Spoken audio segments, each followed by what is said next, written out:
6 ਵਜੇ ਪੂਰੇ NDRF ਤੇ ਇੰਡੀਅਨ ਆਰਮੀ ਕੰਮ ਕਰਨਾ ਬੰਦ ਕਰ ਦਿੰਦੀ ਹੈ, ਬਟ ਆਪਾਂ ਲੱਗੇ ਹੋਏ ਹਾਂ ਜੀ सेवा ਦੇ ਵਿੱਚ। साडा कोई टाइम नहीं है 24/7 जिथे। सबसे पहले आपको समझना पड़ेगा, आप जो काम करते हो रिलीफ फाउंडेशन का और आर्मी जो काम करती है दैट इज रेस्क्यू, इसमें बहुत डिफरेंस है।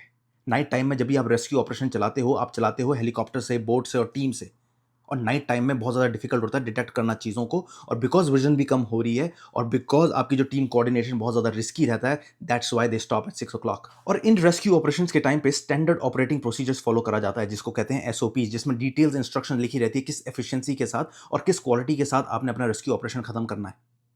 इट्स नॉट ईजी, और बहुत सारी लॉजिस्टिक्स को कोऑर्डिनेट करना पड़ता है, उसके पीछे की प्लानिंग जाती है, स्ट्रेटजी होती है और प्रिपरेशन होती है। ऐसे नहीं होती है, बिकॉज बहुत सारी ऐसी लोकल बॉडीज होगी, local government, SDRF, NDRF and then आपकी BSF and then water wing of BSF, इन सबको कोऑर्डिनेट करना पड़ता है। और आपको समझना पड़ेगा, आप काम करो रिलीफ फाउंडेशन का, किसी को पानी पिला दिया, दूध पिला दिया, किसी को खाना खिला दिया, that is also very necessary. आपका होना भी बहुत जरूरी है, दैट यू आर देयर। जो NDRFs हो गए, SDRFs हो गए और जितनी भी लोकल बॉडीज हो गई, जितनी भी लॉजिस्टिक्स हो गई, they have to deal with a flooded town. उसके अंदर आपको अंडरग्राउंड वायर का देखना है, आपको ये भी देखना कोई लाइव वायर तो नहीं है, आपको इलेक्ट्रिकल हैजार्ड हो सकते हैं, जिसको स्पॉट करना नाइट टाइम में बहुत डिफिकल्ट है। और इसके एग्जांपल्स भी हैं। 2013 उत्तराखंड फ्लड में various boats got hit with debris, एक उनमें से गिर भी गई थी, और 2020 में NDRF जवान वाज इलेक्ट्रोक्यूटेड। और स्पेशली फ्लड वाले एरियाज में जो फ्लड करंट्स होते हैं नाइट टाइम में वो चेंज होते हैं, उसका जो फ्लो और स्पीड उसको डिटेक्ट करना बड़ा मुश्किल होता है। अगर आपकी रेस्क्यू ऑपरेशन वाली बोट्स वहां पे काम कर रही है, high chances it will capsize, जिस तरीके से उत्तराखंड फ्लड में हुआ। और because of the night vision, आपके जो चॉपर्स होते हैं, हेलीकॉप्टर्स, एयरऑप्स, उनको लैंड कराना बड़ा डिफिकल्ट होता है नाइट टाइम में।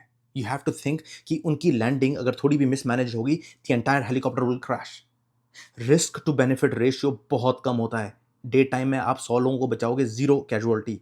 सेम चीज आप रात में 10 लोगों को बचाओगे, 2 या 3 casualties. And you need to understand, आपकी जो NGO है उसके पास कोई लीगल अथॉरिटी नहीं है। आप एक तरीके से फोर्स इवैक्यूएशन और आप मेक शिफ्ट ब्रिजेस नहीं बना सकते। All you do is to provide relief, water and medicine, जो कि बहुत जरूरी है।